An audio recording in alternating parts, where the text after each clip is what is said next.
Quand tu as le succès, les gens veulent une photo. Quand on commence à t'oublier, ils en veulent moins. À toi de choisir ce que tu veux. C'est très facile de se faire oublier. Très très facile.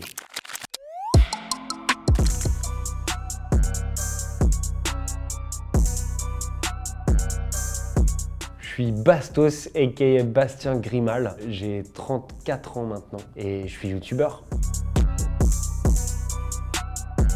Après le bac, je suis parti en prépa HEC et j'ai fait une grande école de commerce. Et j'ai un double master en marketing du luxe et des cosmétiques et en finance. Clairement, moi, je savais pas ce que je voulais faire après le bac et j'ai un peu laissé mes parents choisir. Dès que j'ai eu l'occasion, je suis parti à New York et je me suis dit qu'en recommençant à zéro, j'allais peut-être me trouver, savoir un peu qui j'étais, ce que je voulais.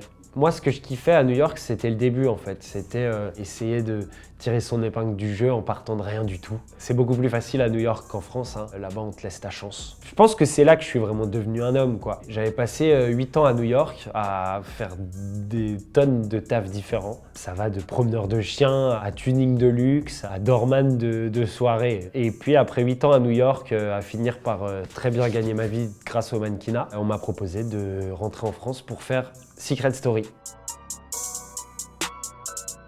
C'est d'abord le mannequinat, après Secret. J'imagine que j'avais un potentiel en télé-réalité, que Secret m'a permis de le montrer. Même quand j'ai arrêté de faire de la télé après Moundir pendant 3 ou 4 ans, on me proposait toutes les télés. Beaucoup de gens qui disaient « ouais, on lui propose plus rien parce qu'il est nul ». Non. On m'a tout proposé et je refusais parce que je voulais plus en faire. Après Moundir, je veux quitter la télé et je veux partir dans la mode / sport outdoor. C'est mon truc, c'est ma passion. Depuis que je suis petit, j'adore tous ces trucs, les sports de glisse, etc. Mais le problème, c'est que c'est un thème de niche. Ça intéresse pas tout le monde. Et le truc, c'est que sur les réseaux sociaux, soit on grandit, soit on meurt. C'est ça que j'aime moi sur les réseaux sociaux, c'est qu'on n'atteint jamais le confort.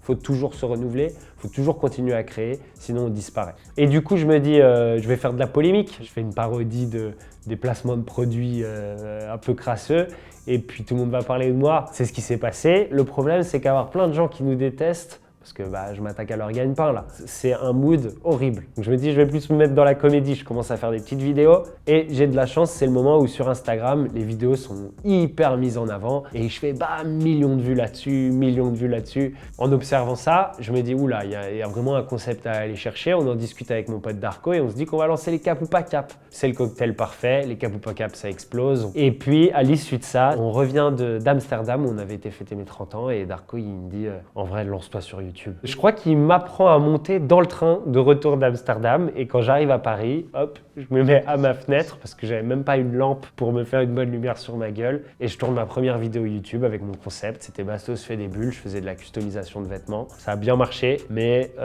ça a vite saturé. Puis après, je suis devenu un YouTuber un peu plus conventionnel. Moi, la notoriété, elle n'a jamais été compliquée. Le fait de pouvoir croiser quelqu'un et mettre un sourire sur sa gueule sans lui donner de l'argent le matin en allant au taf, pour moi, ça a toujours été un plaisir. Après, ouais, en after sur la plage à Biarritz où tu as envie d'être assis autour du mec qui joue de la guitare avec tes potes tranquilles et puis que ça se termine en file d'attente pour prendre un selfie. Mais on s'adapte et en vrai, quand tu as le succès, les gens veulent une photo. Quand on commence à t'oublier, ils en veulent moins. À toi de choisir ce que tu veux. C'est très facile de se faire oublier. Très très facile. L'été dernier, on m'a proposé d'écrire un livre. Ça a toujours été un peu un rêve pour moi. Et puis en plus, le thème qui les intéressait, c'était la van life. On m'aurait proposé autre chose, de parler de la télé. Je sais pas si j'aurais été prêt. Autant parler de la van life, ma passion. Bien sûr, j'ai sauté sur l'opportunité. Ça a été super de revenir sur un peu tous les trucs qui m'ont amené à vivre cette vie et d'essayer de transmettre en fait cette passion du nomadisme. Comme d'habitude, mes futurs projets, je sais pas. Par contre, j'ai toujours rêvé d'enseigner. Pourquoi pas dans une école de commerce. Maintenant, je crois que j'ai acquis une connaissance de ce qui se passe sur les réseaux sociaux et dans la communication digitale. Dès que ça va se calmer un peu, comme d'habitude, je vais avoir besoin d'un nouveau challenge et l'enseignement, je sais que ça le sera un jour.